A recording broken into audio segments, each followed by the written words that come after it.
La violencia de género no siempre grita. A veces se esconde en lo cotidiano, se naturaliza, se disfraza de vínculos, de silencios, de estructuras que siguen funcionando sin ser cuestionadas.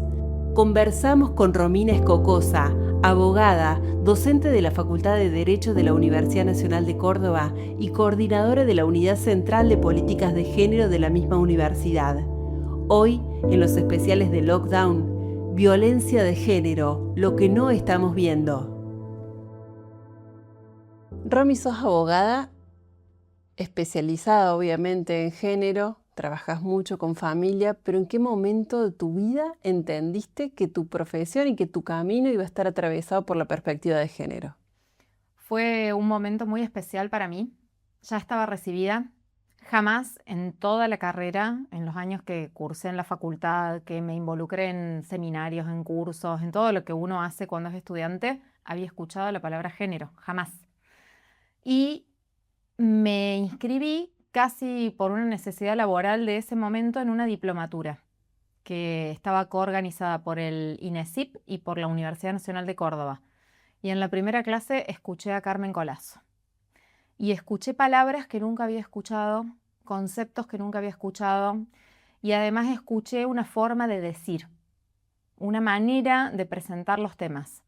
Y a partir de ahí fue un viaje de ida, como suele decirse, porque no pude volver a ver las realidades con las que me enfrentaba todos los días de la misma manera. Me abrió una puerta de análisis, unas categorías conceptuales que nunca había tenido, sin perjuicio de todos los profes que tuve, de todas las profesoras que tuve, las mentoras que tuve, pero realmente Carmen fue en mi vida una mentora en ese sentido. Creo que ella no lo supo en ese momento, sí me ocupé de que lo supiera después, pero fue una profesora que abrió en mí mundos nuevos, mundos nuevos. Y a partir de ahí creo que la perspectiva de género y de alguna medida la lucha, en alguna medida la lucha por la igualdad ha asignado cada uno de los pasos que he ido dando. Esa lucha por la igualdad o esa desigualdad, ¿la habías sufrido antes? Sí, sin lugar a duda, pero no tenía las herramientas conceptuales ni los nombres para ponerle los nombres que hoy le pondría si volviera a vivir o si mi hija hoy afrontara situaciones. Había vivido situaciones de acoso laboral, de acoso sexual laboral. Había vivido situaciones de profunda injusticia a la hora del reparto de tareas en otro de mis lugares de trabajo. Siempre transité mientras fui estudiante muchos lugares de trabajo. Desigualdad basada exclusivamente en el género. A vos te toca esto porque sos nena y a él le vamos a dar esta otra tarea porque es varón. No dicho de esa manera tan expresa, pero sí con un mensaje claro en que no había otros motivos por los cuales la voz masculina era preferida a la femenina en determinados espacios, a igualdad de otras características. Entonces, sí lo había vivido. Afortunadamente no experimenté violencias extremas, pero sí esos tipos de hostigamientos y de acosos para los que, no, como te digo, no tenía las herramientas para ponerles el nombre, para analizarlos, mucho menos para desmantelar lo que había detrás de esa situación que yo estaba viviendo. Y eso te pone en una situación de absoluta soledad, porque si no puedes nombrar lo que te pasa, no lo puedes contar y por lo tanto no puedes pedir ayuda. Hay una trama que a mí particularmente, personalmente me impacta mucho y es hablando con gente de mi generación, incluso mujeres un poquito más jóvenes que yo y más grandes ni hablar. Todas, de alguna forma, en algún momento hemos sido víctimas de violencia en alguna de sus expresiones. Y eso es algo que me impacta y que no le podemos poner nombre. Totalmente. La universalidad de este problema hace que lo nombremos como una problemática estructural. Al ser estructural, al ser universal, eso dicho por Naciones Unidas y por todas las entidades que estudian la temática y que le van poniendo números también a esta temática, coinciden en que cualquiera sea la forma de organización social, la desigualdad sexogenérica es algo que ha asignado las relaciones de poder. Esto genera una desigualdad en el acceso a ciertos derechos, al ejercicio de ciertas posibilidades, desde lo más básico como el acceso hoy podríamos nombrar en determinadas regiones del mundo hasta al agua potable, hasta a niveles de educación, desde lo más básico hasta niveles de educación superior. Entonces, el contexto de exclusión y desigualdad es un caldo de cultivo ideal para ciertas violencias que se naturalizan y se normalizan, y es por eso que, aún sin poder ponerles nombre, todas cuando escuchamos a otras, escuchar, digamos, relatar lo que les ha pasado, poder poner en palabras, terminamos con algún grado de identificación. Entonces, en ese sentido es importante recuperar las narrativas y las experiencias vitales, porque no solamente le permite a la persona que está hablando sacar a la luz lo que le ha pasado, sino que también en la escucha la otra puede identificarse y poder contar a su vez lo que le ha pasado, que puede no ser exactamente igual. ¿Qué implica realmente litigar con perspectiva de género? Muchas cosas que cuando me invitan a dar charlas me gusta aclararlas. Generalmente en esas conferencias o en esos conversatorios me gusta empezar por lo que no es, porque hay una serie de malentendidos diciendo, bueno, quienes litigamos con perspectiva de género litigamos solamente representando a mujeres, o que por el solo hecho de adoptar determinadas posturas la mujer va a resultar triunfante en determinados planteos judiciales o incluso extrajudiciales. Y no es así. Litigar con perspectiva de género o hacer cualquier cosa con perspectiva de género es incorporar una herramienta de análisis, una mirada particular que completa la imagen que uno ya tiene. Cualquier imagen que uno tenga de un fenómeno o de una problemática es una mirada sesgada. O sea, vos podés mirar un mismo problema, una misma realidad, desde tu perspectiva, con tu experiencia, y yo la voy a ver distinta. Quienes incorporamos sucesivas perspectivas, como quien incorpora la perspectiva de la niñez, la perspectiva medioambiental, la perspectiva de los derechos de las personas de la tercera edad, va enriqueciendo la mirada. Y eso hace que las conclusiones a las que llegamos a veces sean diferentes a quien no tiene esta perspectiva.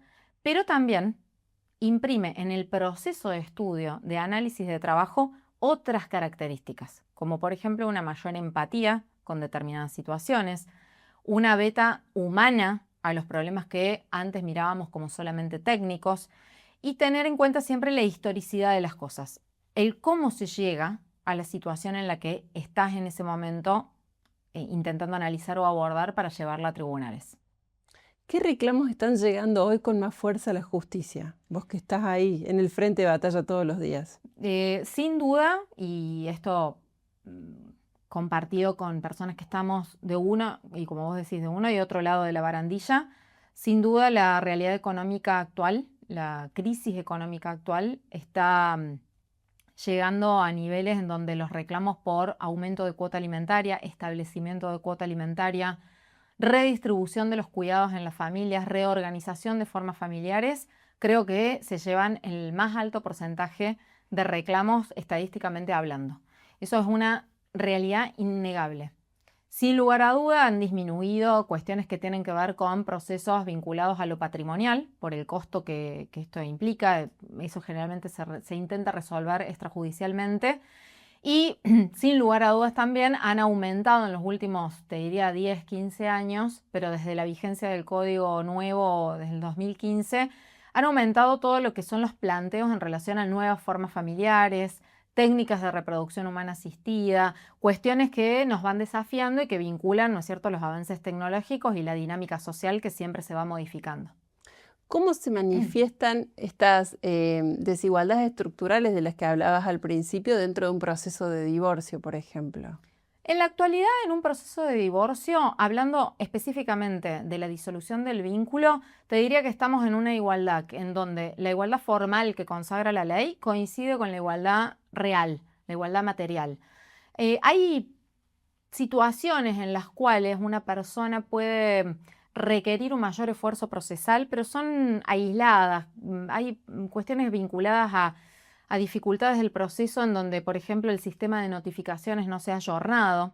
Entonces, si yo tengo que notificar a un demandado que está fuera del país, es verdaderamente engorroso y no se condice el procedimiento que sigue vigente con las posibilidades tecnológicas actuales. Afortunadamente tenemos un fuero en donde hay jueces y juezas que están mirando esa realidad y que para los casos concretos a veces logran disposiciones que son novedosas. Pero sí, tenemos ciertas reglamentaciones que se chocan con lo que hoy necesitaríamos en cuanto Ujú. a celeridad, rapidez y todo. Después, en cuanto al divorcio, puntualmente en la disolución del vínculo. Sí hay otras cuestiones derivadas ya más a cuestiones patrimoniales, como pueden ser reclamar una compensación económica, o vinculadas directamente a los derechos alimentarios de los hijos, que son más complicadas. Y el universo que se ha abierto desde que empezamos a nombrar las situaciones de violencia económica con ese nombre, en donde hay todo un universo de cuestiones que siempre han sucedido, pero que hoy recién estamos como nombrando como se debe. Ahí me quiero parar. ¿La violencia económica está suficientemente reconocida? Desde el punto de vista legal, sí. Desde el punto de vista legal no solamente tenemos tipos penales que la nombran, desde una estafa, las cuestiones que tienen que ver con la defraudación patrimonial, todo eso está previsto. Desde el punto de vista de la reglamentación específicamente de los derechos de las mujeres, también está nombrada.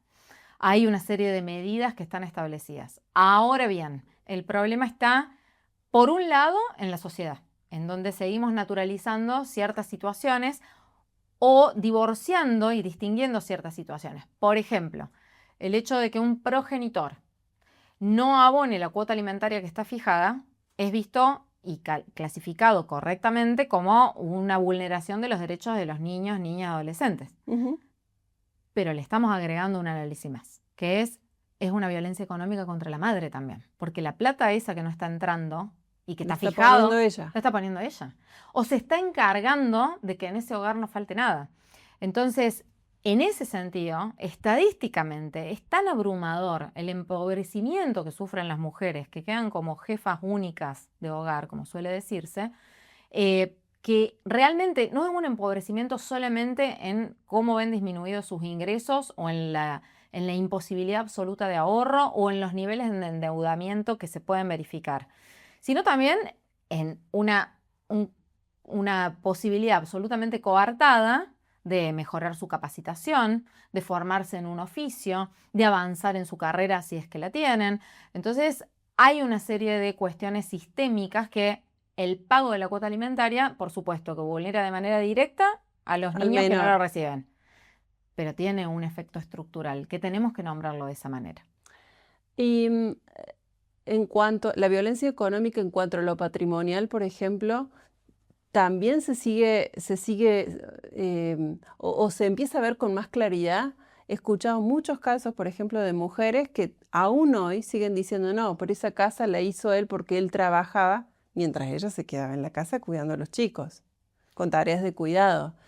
Pero hay mujeres que todavía no reconocen ese patrimonio como propio. Totalmente. Sí, es notorio porque muchas veces esta situación que vos acabas de describir así brevemente, enmarcaría en lo que hoy tenemos hoy, desde hace 10 años nada más, ¿no? O sea, situaciones que son estructurales, como decíamos al principio, eh, pero que hoy estamos viendo y analizando desde ese lugar. Antes, ¿qué decíamos? No, ella no trabajó, a ella él la mantuvo y desconocíamos todo el trabajo de cuidado y de labor doméstica que implica el sostenimiento de un hogar. Hoy en los reclamos de compensación económica, ¿qué vemos? Que primero hay que desandar un camino con la propia reclamante para que se autoperciba con el derecho a reclamar eso. Porque estamos socializados y criadas todas y todos en un sistema en donde eso que llamamos amor es trabajo no remunerado, bueno, lo tenemos muy interiorizado. Entonces lo he vivido con personas que son parientes mías, tías, que nunca pudieron, digamos, reconocer que eso era trabajo en realidad y que merecía un reconocimiento patrimonial. Y después, desde el punto de vista jurisprudencial, es muy dispar la recepción que tenemos, ¿no? Es como en otros países en donde ya está más o menos tabulado que corresponde. El camino en eso ha sido bastante, con varios meandros a la hora de poder, no hay una línea jurisprudencial clara en ese sentido. Ha habido posturas en donde se reconoce la procedencia de la compensación, pero se fijan dos monedas de compensación. Entonces, ¿para qué es infructuoso llevar adelante tanto proceso? En otras ocasiones directamente se rechaza con argumentos que son bastante patriarcales también. Entonces es muy difícil el recorrido de esa institución, que lo sigo muy de cerca porque me interesa mucho, eh, no ha tenido una evolución de arraigarse en la cultura jurídica argentina, hablando en líneas generales. Pero, por ejemplo, quienes trabajan en los juzgados o en la justicia de familia, imagino que tendrán una formación vinculada también a la perspectiva de género, ¿o no? Sí, se ha mejorado mucho. En ese sentido hay un gran trabajo de capacitación, una oferta cada vez más creciente en los lugares en donde debe estar la perspectiva de género, en la Facultad de Derecho, materias opcionales. Eso ha crecido mucho exponencialmente. Sin embargo, sin embargo, queda mucho por hacer. ¿Por qué? Porque es tan fuerte el arraigo cultural de determinadas concepciones, como esta que acabamos de decir, que es muy difícil de desmantelarlo. Muchas veces nosotros, donde falla es estar en esa vinculación entre eso que estamos estudiando y la propia experiencia. Y lo que se ve en los operadores, en los y las operadores judiciales, es un esfuerzo, por supuesto, y una mejora progresiva, pero todavía falta. Aquí, quizás en donde más vemos el avance es en ciertas sentencias que son novedosas, que son de avanzada. A mí, como abogada litigante, me gusta mucho mirar el proceso. Y es en el proceso, en el cómo llego a que me reconozcan tal derecho. ¿Cuánto me costó llegar a esa sentencia? Hace poco terminamos un juicio de violencia, por violencia de género en el ámbito laboral, que llevó nada más ni nada menos que 6 años de tramitación. El expediente estuvo desde que se terminó de tramitar la prueba hasta que salió el fallo, 3 años a fallo. No estuvo la pandemia en el medio de esos 3 años. El caso inicia con la pandemia. Claro. Entonces, realmente hay una necesidad de mirar el proceso. ¿Qué falta ahí para que sea más rápido? ¿Falta más recursos? ¿Falta más gente? ¿Qué falta? Porque evidentemente esa demora no pondría, no cargaría las tintas contra una falta de trabajo de la gente que está ahí, porque realmente los veo trabajar. Sé que se trabaja a un ritmo muchas veces frenético en los juzgados de violencia, pero realmente algo falla, porque si una causa está 3 años para salir la sentencia, más después las instancias recursivas que corresponden, por supuesto. Que puede extender e incluso hasta duplicar el tiempo. Por supuesto. Es muy complejo, por eso hay que mirar, sí, por supuesto, las sentencias, qué argumentos hay, cómo se razona, qué es lo que va cambiando, qué es lo que se va receptando de nuevo, pero también el proceso. ¿Qué hay del proceso que hace que las mujeres podamos reclamar o nos veamos inhibidas de reclamar? Cuando digo, no, me va a costar más el collar que el perro, como quien dice.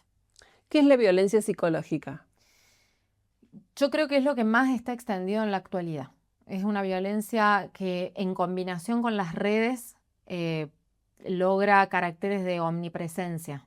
Es decir, antes la violencia psicológica tenía un medio que podía físicamente cortarse con determinadas, no te veo más, te cierro la puerta, no te atiendo más el teléfono. Ahora, combinado con las violencias digitales, se ha vuelto una cuestión medio omnipresente en la vida de las víctimas. Es muy difícil de cortar, incluso con medidas de restricción, son difíciles de implementar por las posibilidades que da la tecnología. La violencia psicológica es esa violencia invisible, cuyas consecuencias son muy visibles, en donde directamente para la persona que la sufre es absolutamente imposible alcanzar la paz, es absolutamente imposible desarrollar llegar un día completo sin sentir palpitaciones, sin sentir en su cuerpo la ansiedad de tener que dar una respuesta a ese mensaje que llegó, a ese hostigamiento que no cesa, el no poder tomar decisiones de manera consciente, de manera tranquila, como uno tiene que estar para tomar decisiones trascendentes en la vida de una persona, como por ejemplo, me separo, no me separo, me mudo, no me mudo, ¿qué hago con esto? Y decisiones de la cotidiana. Hay personas que realmente han normalizado una vida que es absolutamente insalubre y que pese a que se ha avanzado mucho también a través de las terapias, de la psicología, de la receptividad de la salud mental como un problema equivalente a la salud física, realmente se sigue minimizando. Se sigue minimizando. No estamos ya en la situación en donde, como antes, si ibas a una comisaría te mandaban de vuelta si no tenías marcas de violencia física. No estamos en esa situación. pero seguimos poniendo de alguna manera ciertas jerarquías. Una cosa es una nariz quebrada sangrando, otra cosa es un hostigamiento. Y te diría que a la hora de tomar medidas de protección, la necesidad de tomar esas medidas es tan imperiosa en situaciones de violencia sexual, de violencia física, como de violencia psicológica, que además se mezcla muchas veces con otros tipos de violencia. Bueno, es imperiosa, decís vos, pero qué lugar ocupa la violencia psicológica en las decisiones judiciales reales? En la actualidad te diría que no hay resolución judicial, no hablemos de sentencias porque son procesos cautelares, en donde no se tenga en cuenta. Se tiene en cuenta, se valora el relato de la persona que está denunciando em, y se toman medidas en tiempo récord. A diferencia, a ver, yo tengo casi 44 años y empecé a trabajar cuando tenía 18, cuando los juzgados de violencia no existían. O sea, ya he podido estar en primera fila en la evolución institucional, tanto legal como de los tribunales. Y en ese sentido sí puedo afirmar que ha habido un salto cuantitativo. O sea, vos hoy vas, presentás una denuncia y rápidamente tenés una medida de restricción. Por supuesto que hay que pulir algunas cuestiones que tienen que ver con que la persona que tiene acceso a la posibilidad de pagar una abogada, un abogado que lo patrocine, va a tener otro tipo de asesoramiento quizás más personalizado. No necesariamente de mejor calidad, porque la defensa pública es excelente en ese sentido, pero sí, bueno, más personalizado, más guiado. ¿Sí? Eso es una desigualdad que lamentablemente sigue persistiendo, lo podemos verificar. Pero hoy se dictan medidas de protección de manera casi inmediata. O sea, vos vas un día, un jueves, y el viernes ya tenés tu medida. Después sí, hay problemas derivados de la notificación, que eso también hay que mirarlo. Nosotros como operadores de uno y de otro lado de la barandilla, no nos podemos desentender de eso. Porque en la actualidad, tanto en barrios urbanos marginales como en los countries más encumbrados que podamos encontrar, hay dificultades para que los notificadores ubiquen la casa en donde tienen que notificar. Eh, Muchas cuestiones en violencia se notifican a través de la policía y eso agiliza también. Pero hay cuestiones derivadas de poner en práctica la norma, que solamente quienes estamos en la práctica diaria y estamos mirando permanentemente cada centímetro de esa práctica, las podemos identificar y las podemos ir señalando. Entonces, hay cuestiones que vuelve muy gravosa la lucha, que en abstracto uno dice, bueno, acá está la ley, acá está el procedimiento, ¿cuál es el obstáculo? Bueno, uno va descubriendo esos obstáculos en la práctica diaria, exactamente. Sí, sí, sí. Romy, poniendo blanco sobre negro, en la justicia argentina, ¿se aplica la perspectiva de género o todavía depende del juez que te toque? Qué buena pregunta y qué difícil, digamos, responderla de manera blanco o negro. Yo creo que sí se aplica la perspectiva de género y sí también depende del juez que te toque. A ver, hablando de la justicia argentina, sería generalizar realmente mucho. Creo que hay provincias en donde tenemos unas posiciones jurisprudenciales que hay, digamos, se verifica cierto progresismo en ese sentido, en el sentido de ser receptivos, de instalar determinadas cuestiones que tienen que ver con el reconocimiento de vínculos basados en la socioafectividad, con el reparar desigualdades estructurales a partir de resoluciones judiciales que pongan las cosas en su lugar. No obstante, también seguimos verificando por la negativa sentencias en donde la perspectiva de género está muy ausente o en donde los razonamientos son tan intrincados que es muy difícil a veces. Cuando vos tenés, por ejemplo, una progenitora que tiene hijos en la menor edad y que tiene una coparentalidad y que consigue una oferta de trabajo, una oferta de avance profesional en otro país, que eso es algo muy común en la actualidad. Bueno, ¿cómo se trata ese, que es uno de los juicios más difíciles que tenemos? Cuando no hay acuerdo, cuando un papá dice no, que se queden acá y la mamá dice yo me quiero ir. ¿Cómo hago para resolver eso? ¿Cómo abordo esa cuestión? Si no tengo perspectiva de género, el proceso y el resultado va a ser uno. Si lo tengo y es correctamente planteado, probablemente el resultado sea otro. ¿no? Por supuesto que estoy hablando en abstracto y en general y depende de cada caso concreto. Pero ese problema involucra muchas perspectivas: el interés familiar, el interés social, la perspectiva de género, la perspectiva de la protección integral de la niñez, es decir, hay la necesidad económica, la autonomía en la formulación del propio plan de vida. Bueno, hay una serie de cuestiones que deben complejizar esa mirada judicial. A veces está presente y a veces no. Te llevo al plano más legal. ¿Cuáles son las leyes hoy concretamente que protegen el derecho de las mujeres y de las diversidades? Hoy, en la actualidad, hay decimos quienes estamos en la temática también desde el punto de vista práctico, que hay como una especie de hiperinflación normativa. Hoy tenemos, sin duda, la ley de cabecera es la 26485, que es la ley de protección integral de la mujer contra todo tipo de violencias y que marca no solamente a nivel conceptual cuáles son los tipos de violencia, las clases de violencia, qué se entiende por medidas de protección y todo, sino todas las pautas procesales que hay que ir cumpliendo, porque son tipos de procesos en donde, por ejemplo, la confidencialidad tiene una relevancia sumamente importante, a diferencia de otro tipo de procesos. Y esto va de la mano, por supuesto, con las leyes provinciales que tenemos, en donde se definen de nuevo los tipos de violencia y las formas en las cuales uno puede ir y pedir ayuda y cuáles son las medidas que uno puede solicitar, porque no toda situación de vulneración de derechos requiere el mismo tipo de medida. Quizás en un primer momento sí, una restricción de contacto, una prohibición de acercamiento, esos son como los remedios más, entre comillas, comunes, pero luego hay toda una serie de baterías. Si hay violencia económica, y bueno, vas a tener que pedir un inventario de bienes. Si hay violencia por falta de pago de cuota alimentaria, hay que pedir la fijación provisoria de una cuota alimentaria en el marco de violencia. Todo eso la ley lo establece. Después, en el caso, hay que ir viendo qué es lo que corresponde. Y en cuanto a las diversidades, hablando de diversidades sexogenéricas puntualmente, también tenemos en Argentina, sigue vigente aún, la ley de identidad de género, en donde la identidad de género autopercibida es reconocida por el Estado. Y eso implica una serie de cuestiones que se derivan, que tiene mucho que ver con el día a día de las diversidades. No obstante, también persisten situaciones con la diversidad, de desigualdad estructural y de discriminación que lamentablemente en los últimos años se ha recrudecido, no solo en Argentina, sino también a nivel regional y mundial. ¿Qué cambió en este último tiempo en el Código Civil y Comercial en cuanto al derecho de familia? Todo.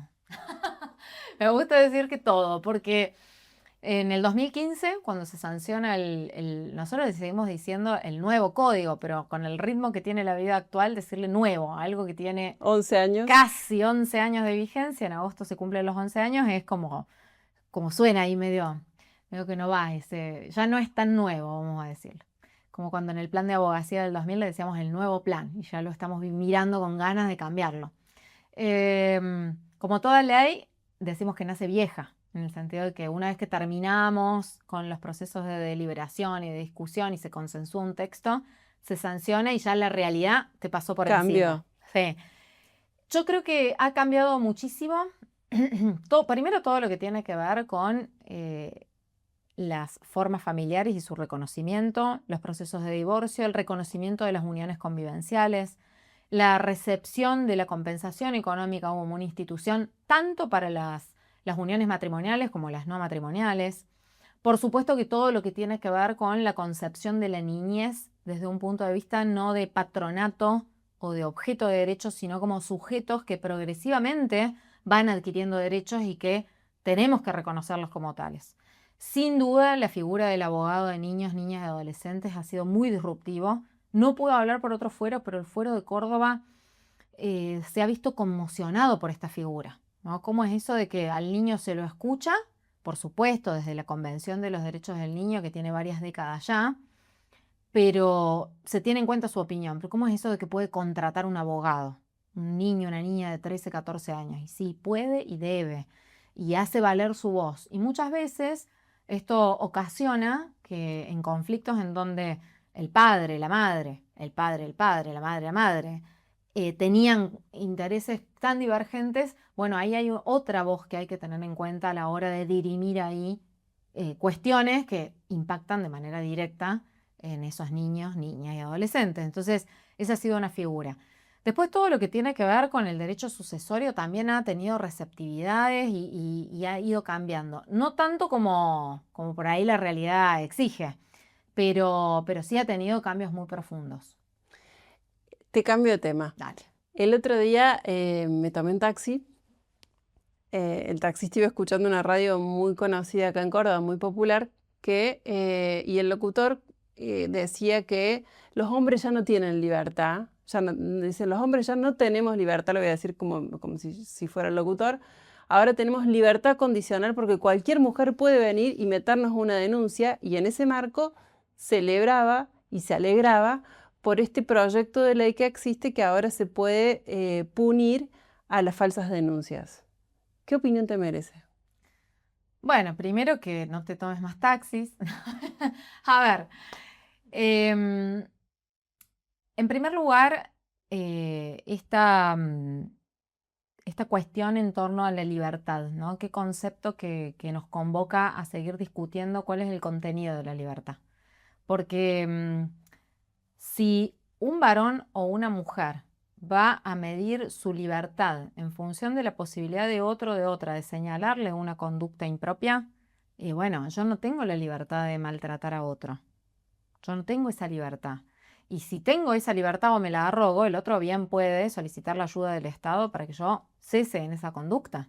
Es similar a ciertas discusiones muchas veces que se dan en ámbitos que también han sufrido en el último tiempo profundas transformaciones para bien, que tienen que ver con la escuela, el maltrato escolar, el bullying. Y cuestiones vinculadas a la discriminación. Es decir, la libertad bien entendida implica que no puedo avasallar ni puedo utilizar mi libertad como si fuera un privilegio por sobre los derechos de otra persona, sea mujer o lo que sea. Lo que pasa es que estructuralmente hemos tenido siglos en donde la mujer era percibida por los varones como una propiedad. Entonces, el poner un límite a eso, con todo lo que eso implica a nivel cultural, no quiero decir que la mujer en el derecho argentino haya sido una cosa, pero ha tenido serias limitaciones desde el punto de vista normativo. No votamos toda la vida, votamos hace poco. Entonces, ¿qué quiero decir con esto? Que esa progresión en la igualdad de los derechos, que de ninguna manera implica que tengamos más derechos que los varones, sino una igualdad formal y real, es percibida de esa manera como una pérdida de un derecho cuando en realidad es la pérdida de ciertos privilegios. Privilegios que ocasionaron daños históricamente, daños irreparables y daños que también los podemos percibir. No estoy hablando solamente de altas tasas de femicidio, estoy hablando de altísimas tasas de insatisfacción vital, en donde no hay prácticamente relato de una mujer, de la edad que sea, que no esté exenta de una experiencia por la violencia. Entonces me parece que hay una problemática ahí social que hay que mirarla desde la perspectiva de las libertades, entendidas desde la pluralidad de que todos somos merecedores de lo mismo. Por otro lado, mirando con cierta preocupación proyectos que son comunes en ciertos momentos históricos también, en donde se intenta punir a quien formule una falsa denuncia. Yo ya tengo el delito de falso testimonio, en primer lugar, y tengo la posibilidad en el Código Penal desde hace décadas de querellar a quien me calumnie o me injurie. No es nada nuevo, me estás diciendo. Esto no es nada nuevo, pero sí hay algo nuevo, Sole. ¿En qué hay algo nuevo? En que cuando yo digo la falsa denuncia penada por este proyecto, estoy diciendo a la mujer que denuncie a su pareja, a la mujer que denuncie a su empleador. No lo dice así la ley, pero subyace eso al texto. ¿Por qué? Porque lo que subyace a ese proyecto, que nadie lo dice abiertamente ni está escrito, pero lo que hay ahí es una cuestión disciplinadora. Estate quieta. Para evitar, exactamente, para disuadir, que es lo que históricamente el Estado, desde los últimos 10 años, 15 años, ha intentado hacer, que salga a la luz la problemática, porque ha estado permanentemente, históricamente, reducida y encerrada en el ámbito de lo doméstico, que es un ámbito muy opaco. Entonces, las peores violencias que han vivido niñas, niños, adolescentes y mujeres han sido en el lugar en donde deberían estar más seguras y protegidas, en la casa. Entonces, y el Estado no se mete en la casa o no se metía. ¿Por qué? Porque lo privado es un espacio definido legalmente como a resguardo del poder público. Entonces, el desmantelar esa división ha llevado décadas. Esta ley amordaza nuevamente y nos lleva a ese sistema en donde nadie estaba beneficiado, porque había altos niveles de desprotección, altos niveles de imposibilidad de llegar a pedir justicia. Hoy ya estábamos llegando a un nivel en donde la denuncia ya era una posibilidad para muchas personas cuando antes no lo era, y nos empezábamos a enfocar en el proceso, en qué viene después de la denuncia, que no es nada fácil. La denuncia es un punto de partida, no un punto de llegada. Lo que estás queriendo decir es que las mujeres que estaban dudando por ahí de hacer alguna denuncia vuelvan para atrás. Vos imagínate, pero por supuesto, el proceso que viene después de una denuncia muchas veces es tan hostil y tan costoso que disuade a muchas de siquiera iniciarlo. Por lo que puede venir después, por las represalias, por la condena social. Eso no ha desaparecido, diciendo con el taxista. Hoy sigue siendo la mirada sobre quien denuncia la mirada más estigmatizadora y más, en casos de violencia laboral, la mirada se pone sobre la persona que está denunciando. ¿Quién es? ¿Qué tipo de vida tiene? ¿Cuántos hijos tiene? ¿De cuántos padres? ¿Cómo es en su vida? ¿Cómo se viste? ¿Cuáles son sus costumbres? A ver sus redes sociales. ¿Sale de noche? ¿Toma alcohol? ¿Consume estupefacientes? Esa mirada está puesta sobre la denunciante, que viene a denunciar una situación puntual que vivió a manos de X persona.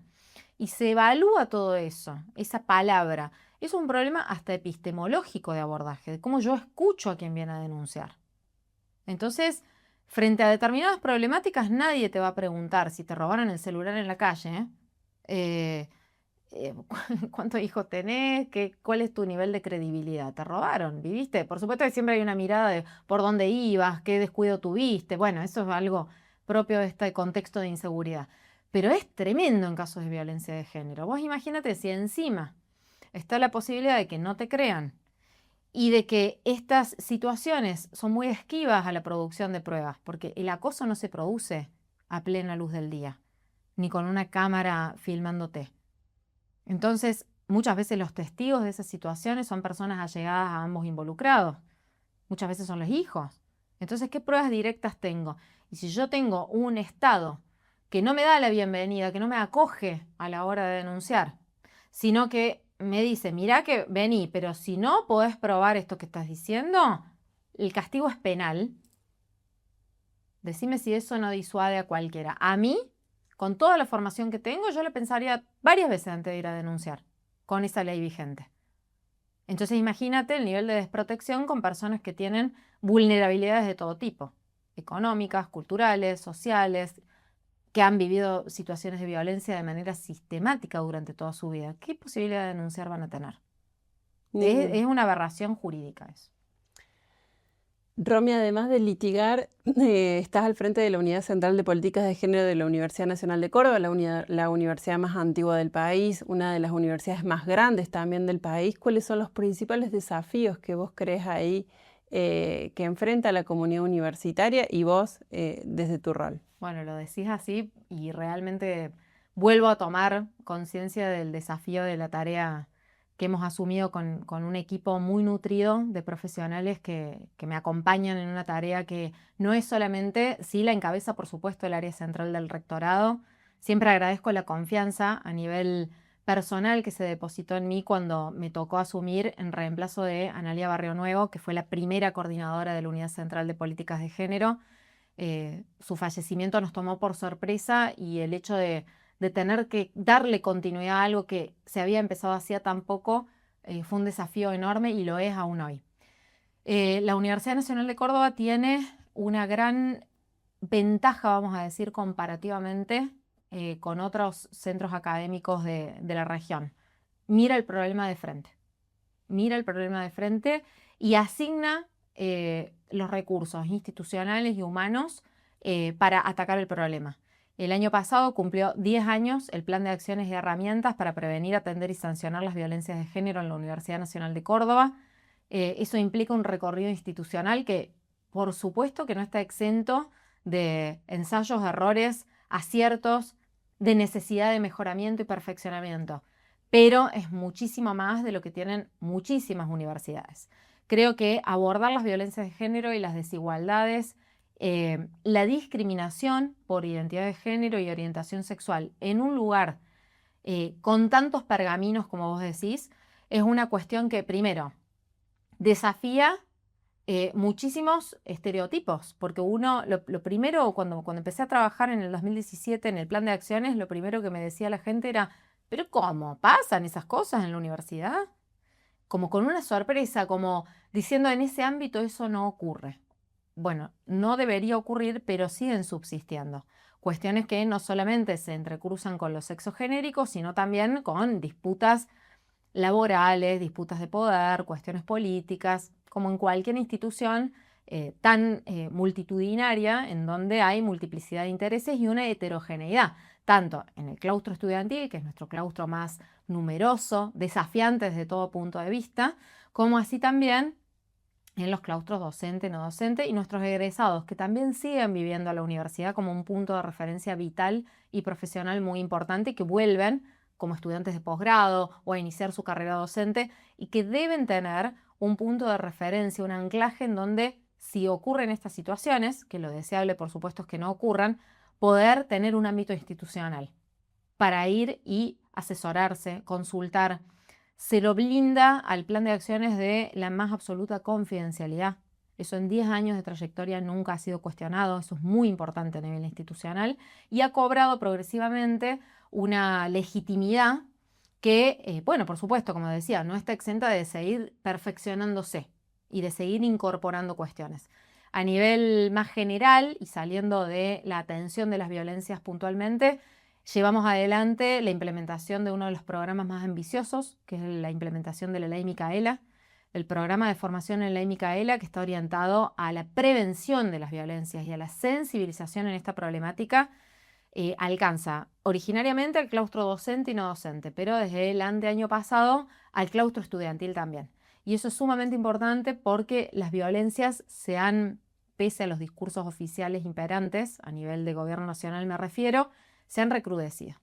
Se han recrudecido. Hay discursos de odio y de crueldad que no veíamos hace un tiempo y que hoy se ven nuevamente legitimados socialmente y circulan. Y circulan no solamente en los espacios físicos, reales vamos a decirle, sino también en los espacios virtuales que hoy ocupan gran parte de nuestra vida. Eso es una realidad innegable. Que lo atraviesan todo. Lo atraviesan todo y dotan a ese estudiante, a esa estudiante que está viviendo una situación de violencia, como te digo, de una cuestión que ocupa la totalidad de su espacio vital. En ese sentido, la ausencia de ese tipo de límites y la ocupación de todo que tenemos a través de las redes hace que la universidad tenga que repensar los canales de intervención, las formas, las maneras en las cuales nos comunicamos con esta juventud que nos interpela de tantas formas diferentes. Romina Cocosa, gracias por haber pasado por los especiales de Lockdown. Muchísimas gracias a vos.